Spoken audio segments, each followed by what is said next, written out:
எல்லா எலிவேஷனுக்கும் பொருந்தி போற ஒரு இன்னிங்ஸ் தான் அந்த இன்னிங்ஸ்.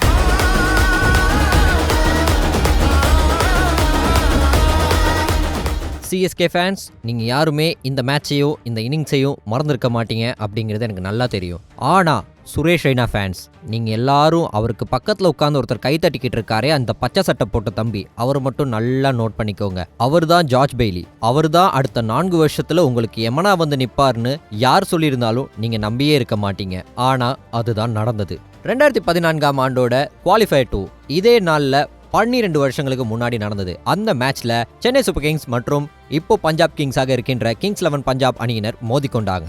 அன்றைய நாள்ல ஷேவாக அடிச்ச அந்த அடியை யாருமே மறக்க மாட்டாங்க. அப்படியான ஒரு அடியை அடிச்சதுக்கு அப்புறமாக வந்து இடிச்சாரு பாருங்க ஒரு இடி சுரேஷ் ரெய்னா. ஃபாஸ்டஸ்ட் செஞ்சுரி என்னதான் கிறிஸ் கெயிலோட பேர்ல இருந்தாலுமே இன்னைக்கு வரைக்குமே சுரேஷ் ரெய்னா மாதிரி யாராலையுமே பேட்டிங் ஆட முடியாதுன்னு ஃபிளெக்ஸ் பண்றதுக்கு ஆட்கள் எத்தனையோ பேர் இருக்காங்க. வைபவ் சூரியவன்ஷி, அபிஷேக் சர்மா, பிரியன் ஷாரியா, உர்வில் பட்டேல்னு யாரு பக்கத்துல வந்தாலுமே கூட 25 பால்ல 87 முடியுமா அப்படிங்கிற மாதிரியாக எல்லா ரெய்னா ஃபேன்ஸுமே அவங்களோட காலர்ஸ் எல்லாத்தையும் அப்படியே தூக்கி விட்டுக்குவாங்க. வேதாவை பார்த்துருக்கியா?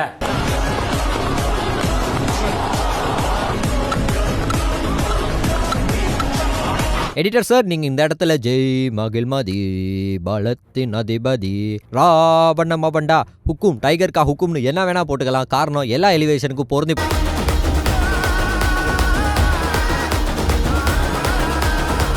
சிஎஸ்கே அணியை எப்படி தோனி அவர்கள் தன்னோட தோல் மேல சுமந்தாரோ அவருக்கு பக்கத்துணையாக இருந்தவர் தான் இந்த சிஎஸ்கே அணியின் ஓஜி தளபதி, சின்ன தலை, மிஸ்டர் ஐபிஎல் ரெய்னா.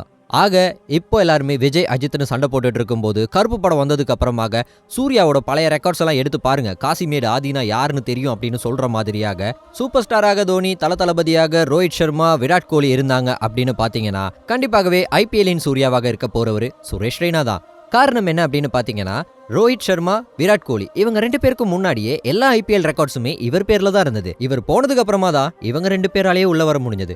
ஆக எப்படி பார்த்தாலும் மிஸ்டர் ஐபிஎல் அப்படிங்கிற பேர் இவருக்கு மட்டும்தான் பொருந்தி போகும். வேற யாராவது வந்து அதை வாங்கிட்டு போகணும்னு நினைச்சாலே அவங்க மனசு வருந்தி தான் போகும். பேட்டிங், பவுலிங், ஃபீல்டிங்னு எல்லாத்துலயுமே 100 மார்க்ஸ் ஸ்டூடெண்டாக இருக்கின்ற சுரேஷ் ரெய்னாவை ரிப்ளேஸ் பண்றதுக்கு சிஎஸ்கே அணியில ஆள் இல்லை அப்படிங்கிறது எல்லாருக்குமே தெரிஞ்சதுதான்.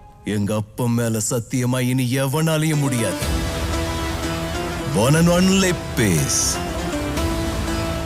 ஒட்டுமொத்த ஐபிஎல் எடுத்து பார்த்தாலுமே சுரேஷ் ரெய்னா மாதிரியான ஒரு பொக்கிஷம் மீண்டும் ஒரு முறை காண கிடைக்காத ஒரு காவியமே தான். இப்போ என்னதான் சூர்யா அவர்கள் கருப்பசாமியாக நடிச்சிருந்தாலும் ஓஜி கருப்பசாமி குத்தகைதாரர் கரண் தான் அப்படின்னு சொல்ற மாதிரியாக பார்க்கறதுக்கு லைட்டா அவர மாதிரியே இருக்க சுரேஷ் ரெய்னா தான் சிஎஸ்கேவின் என்றென்றும் காவல் கருப்பு.